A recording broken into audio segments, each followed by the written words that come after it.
Who is it? Buddy, go back down with Sissy. Okay? Alright, love you. Okay, just a minute, I'll come out, buddy.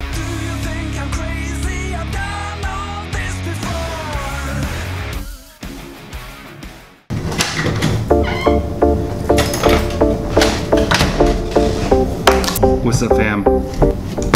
Alright, I want to talk about something in today's episode. If you're wondering why I'm dressed this way and look this way, I just finished mowing the churchyard. Not actually finished. Finished for the day. I come back tomorrow morning and wrap a few things up. Today is exciting because today's the first day that I'm going to get to go do something at the Supreme Flea Market. I recorded a little bit of this yesterday just on my phone. I'm not sure if any of it's usable. Came in a couple weeks ago, looked at some booths. I was just gonna ask, I'm looking at getting the booth, probably not till like November though. Okay. So I was gonna just double check. I think you said outside was like free to set up outside. If I could kind of sit up there for a little bit while I get the stuff together. I went by and talked to the guy yesterday and let him know I'm shooting for November. And I'm going to talk about all this in the plan episode, which I'm shooting for next Friday. I'm a little off my schedule with some stuff because of a couple different things.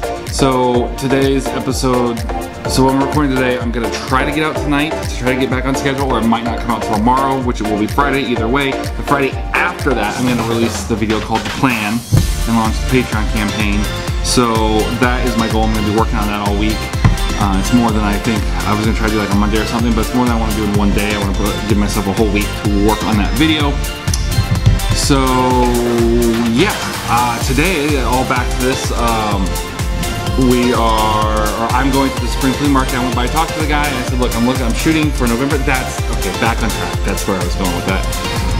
I said, but until then, did you mention that like I can do outside stuff for free until then? He's like, yeah, I'm gonna start that now.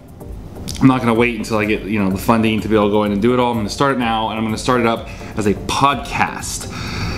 I know it sounds a little weird. This is something I really prayed about. This is an idea that came to me as like a download in prayer. So I'm going to go, I'm gonna set up a booth, and essentially what I'm gonna do is I'm going to offer to interview people for my podcast, which I didn't have a podcast. I'm starting one specifically for this. It's something I've actually wanted to listen to for years. Just interviews of just people around town, just as kind of like as a youth pastor, just to kind of get an idea of like culture and stuff, and just listening to different people's stories. And for years, I search and search, and almost like a Humans of New York kind of thing, but an actual interview. I've never really found it. So I'm gonna kind of make it, and it's gonna give me the ideas. I'm going to do the podcast. It's gonna be like a podcast version of Humans of New York. If you don't know what that is, it's a guy who walks around New York and does quick little interviews, takes their picture, posts it on Instagram, posts the little thing. He's ended up doing a book.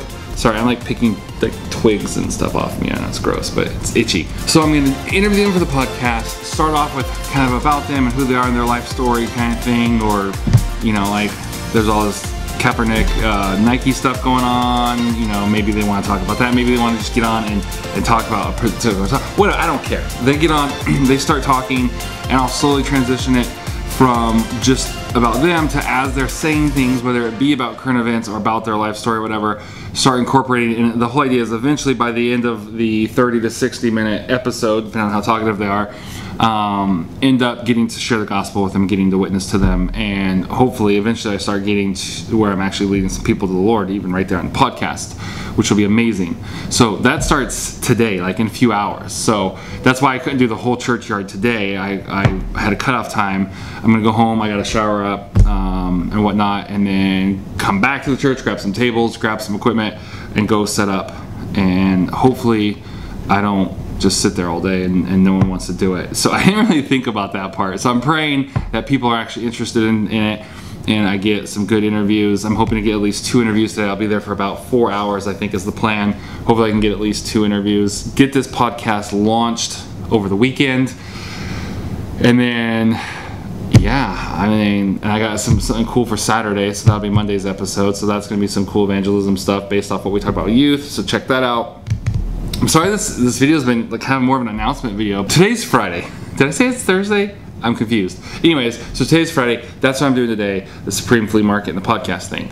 Tomorrow, which is Saturday, I haven't driven since I recorded the episode. What was the name of it? Oh, it's the Kenneth Copeland Ministries Called Me and Prayed Over the Vlog episode, so from 2 days ago.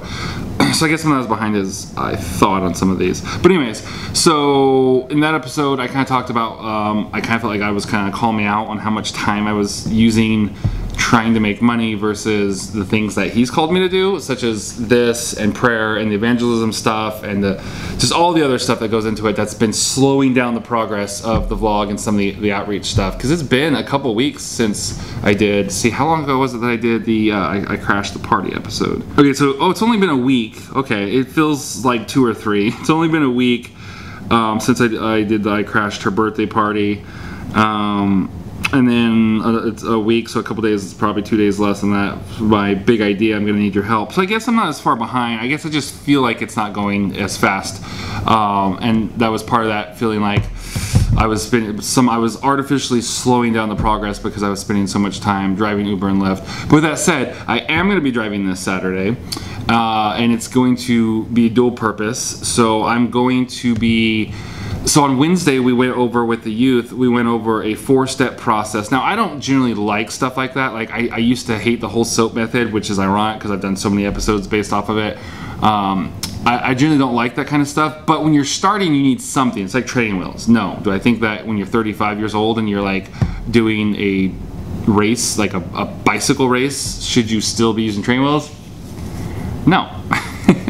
But it's a great way obviously to learn, and we went over this 4-step process just for the students, because I've been talking about evangelism and all that kind of, and witnessing, and for the students who have a desire to but just can't, what do I do? We did this 4-step process of how to kind of lead a conversation to talking about spiritual things and be able to eventually like share your testimony, witness. And as an example, I'm actually going to spend Saturday doing that. So I'm going to turn my little driving camera around, point it back towards me and my passengers, drive Uber and Lyft all day, and just do my best at trying to and see with each person how far I can get through that 4-step process. Now this is something that I've been wanting to do for about a year. I'm noticing that pattern of like God speaking to me on big things. It's taken me about a year of processing and praying through. So I'm starting to, hopefully that cycle starts shrinking down. So this idea of wanting to pray, or not just pray, but like be able to use my driving, at the time it was just Lyft, since then I've added Uber, as a ministry tool, as a way to meet people and be able to have conversations with them, witness to them, pray over them. And so just like the Supreme Flea Market, it's just like another avenue. And I haven't, because I've been worried that, oh, if I have too many people, like when I'm starting, if I'm not, before I can really figure out how to do it well, and if it starts off rocky and someone gets upset, or someone, you know, whatever happens, I'm just thinking worst case scenario, and I get reported, I don't know how many times it would take to be reported on that before like they would shut my account down, and then I lose an income source. Well, with God really dealing with me about not relying on that as an income source, that frees me up to be able to do it, because it's still a little nerve-wracking, because again, that is still it has been up until last week one of my main income sources.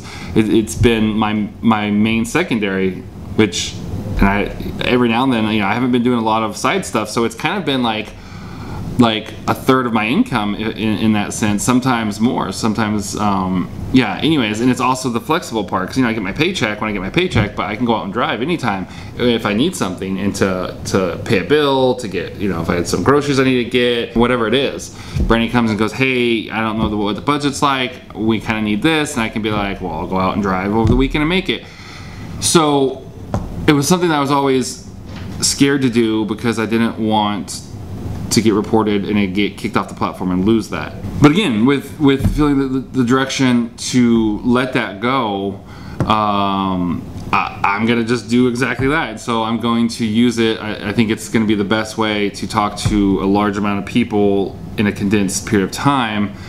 And it also gets rid of the awkwardness of the camera, because it's mostly, I've had a few people question the camera during Lyft and Uber, but mostly people just don't pay any attention. It's not a big deal. It's just an expected, normal thing. versus if I like try to find like a public area, walk around, I have to deal with the whole camera thing first before I can even get to the witnessing part. And it lets me take away the artificialness of the camera.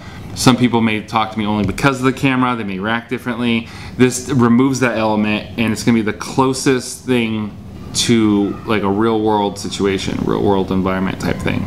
I just wasn't expecting to do it so soon. I was expecting on doing this stuff a little longer, but we'll step out and see how it goes. So I'm gonna cut this off because this is probably the most boring episode I've ever recorded, where I'm literally just like, I haven't done any cuts or anything. I'm literally just sitting here talking to you guys about what I'm going to be doing. But these are the kind of things that other channels and other people always say, oh, you guys are probably bored, and I know I love, so I do occasionally want to kind of like just sit and share some of this stuff and go over. And again, I want to get an episode up today, and if I don't do something like this, I'm just not going to get an episode up today. I'm trying to get back on track with my whole daily schedule. So this frees me up now to go and record my episode for the rest of the day about the podcast. I can get that up tomorrow, so that this helps us both. You get a little behind the scenes inside track on what's coming up and what's going on, and I get to post a quick and easy episode and get back to doing some of the street stuff I want to do. And it's all good. All right, guys. The comments and the support has been amazing. I honestly just figured for my first year of doing this daily, I would be mostly crickets.